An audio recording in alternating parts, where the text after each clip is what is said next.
Hello students, today we are going to discuss basic accounting terminologies. In the last video हमने कुछ terminologies discuss किए थे. In this video also we are discussing some terminologies. तो सबसे पहला जो है वो क्या है, liability है. So liability क्या है? Liability is a debt. Liability debt है. It is a responsibility. Liability is a responsibility. Liability refer to the total amount of debt or obligation that a business has to pay or fulfill in future. मतलब कि total amount payable to outside party. मतलब liability जो आपको outside party को पे करना है, सारे जो डेप्ट आपको आउटसाइड पार्टी को पे करने हैं वो लाइबिलिटी है. जैसे कि बैंक ओवरड्राफ्ट है, बैंक लोन है, सन्ड्री क्रेडिटर है, बिल्स पेबल है, कैपिटल है, लोन है, एक्सेट्रा. ये सारे लाइबिलिटी है. तो there are different types of liability. Liability के भी बहुत सारे टाइप्स है, 3 टाइप्स है. तो इसमें जो पहला टाइप है वो क्या है, फिक्स लाइबिलिटी है. Second one is current liability and the third type is contingent liability. तो थर्ड टाइप क्या है, कंटिंजेंट लाइबिलिटी है. तो सबसे पहले देखेंगे fixed liability. So fixed liability क्या है? लाइबिलिटी विच आर सेटल और paid only on winding up और dissolution of organization are called fixed liabilities. तो जो हमें पे करना है, लायबिलिटी मतलब कि अमाउंट पे करना है, पर फिक्स लायबिलिटी क्या है कि जो अमाउंट हमें पे करना है पर कब पे करेंगे, ऑन वाइंडिंग अप और dissolution of the organisation, because it is a major source of fund. Fix liability जो है वो मेजर सोर्स ऑफ फंड है. जैसे कि हमें फंड मिलता है डिबेंचर से, बॉन्ड से, loan from bank, loan from financial institution. तो ये मेजर सोर्स ऑफ फंड है. This is called as long term source of fund, मतलब कि लॉन्ग टर्म लायबिलिटी. तो ये जो है वो फिक्स लायबिलिटी है. Then second type is current liability. Current liability क्या है? Liability which are payable within a year are called current liability. जो हमें within a year pay करना है. Why? Because they arise in the regular course of business organisation and they are usually unsecured. So this is the short term liability. ये short term liability है. जैसे कि bank overdraft है, sundry creditor है, bills payable है, outstanding expenses है. तो ये short term liability and we have to pay it within a year. तो करंट लायबिलिटी हमें within a year pay करनी होती है. Then next is contingent liability. Contingent liability are the liability whose occurrence depends upon the happening of a certain event which may or may not take place. अगर कुछ happen होता है तभी आप contingent liability पे करोगे, बट विच मे और may not arise. ये लायबिलिटी आपको पे करनी या नहीं करनी, बिकॉज जो सरकमस्टेंसेस है, हैपनिंग है, विच मे और may not arise in future, it's depend upon that. जैसे कि demand of worker for compensation etcetera.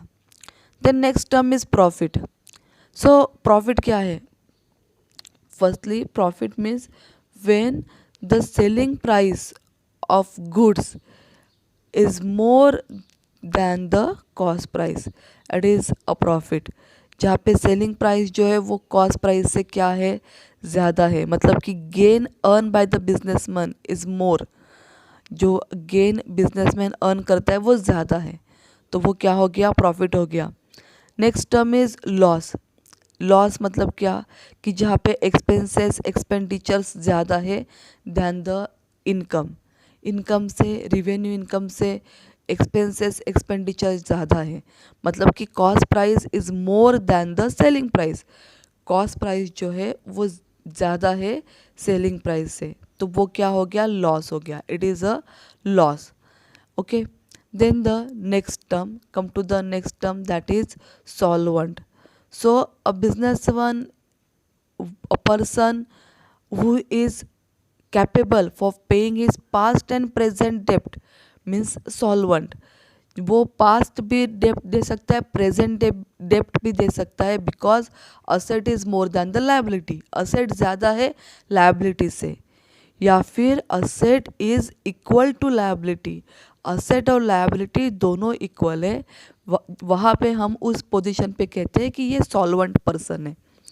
Then insolvent, naturally solvent मतलब जहाँ पे असेट ज़्यादा है या असेट और लायबिलिटी इक्वल है वो सॉल्वेंट है। तो इंसॉल्वेंट का क्या होगा, वेयर डेप्ट इज मोर, जहाँ पे डेप्ट ज़्यादा है, मतलब liability is more than the asset, liability asset से ज़्यादा हो रही है और जो पर्सन है वो पे नहीं कर पा रहा है, तो वो पोजीशन क्या हो गई है, इंसॉल्वेंट, इंसॉल्वेंट की पोजीशन हो गई है, where liability is more than asset, liability ज़्यादा हो रही है असेट से।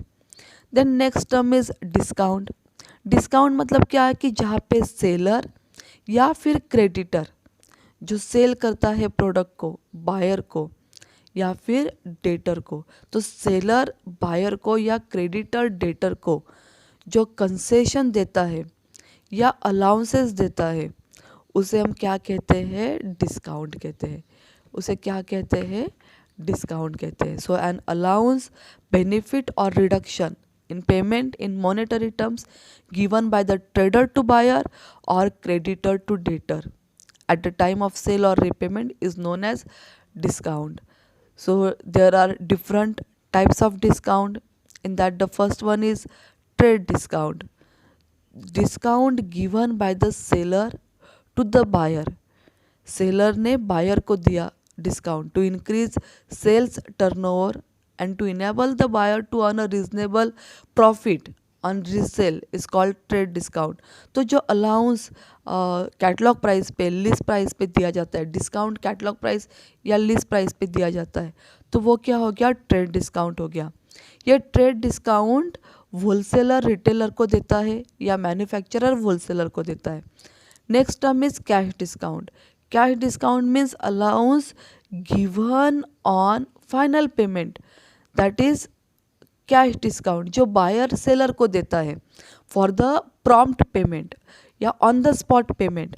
ऑन द स्पॉट पेमेंट किया, इसके लिए बायर ने सेलर को जो डिस्काउंट दिया, कंसेशन दिया, या फिर क्रेडिटर ने डेटर को दिया on payment of cash is called as cash discount. Then the next is expenditure. Expenditure means an amount spent by the business for any consideration called as expenditure।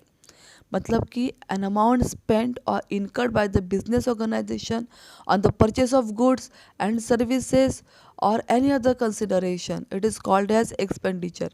तो raw material के लिए, payment के लिए जहाँ पर भी आप खर्चा करते हो तो वो एक्सपेंडिचर है।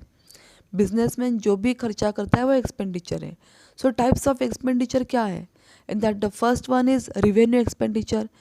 रिवेन्यू एक्सपेंडिचर मीन्स व्हाट, जो डे टू डे आपके एक्सपेंसेस होते हैं वो रिवेन्यू एक्सपेंडिचर है, which are recurring in nature, कि डे टू डे आपके एक्सपेंसेस होने ही हैं जो रिकरिंग है नेचर में, तो वो रिवेन्यू एक्सपेंडिचर है जो कि शॉर्ट टर्म बेनिफिट देता है आपको। Short term benefit means it gives you benefit for a year, आपको एक साल का जो बेनिफिट देते हैं, जैसे कि सैलरी पे करना है, रेंट पे करना है, एक्सेट्रा।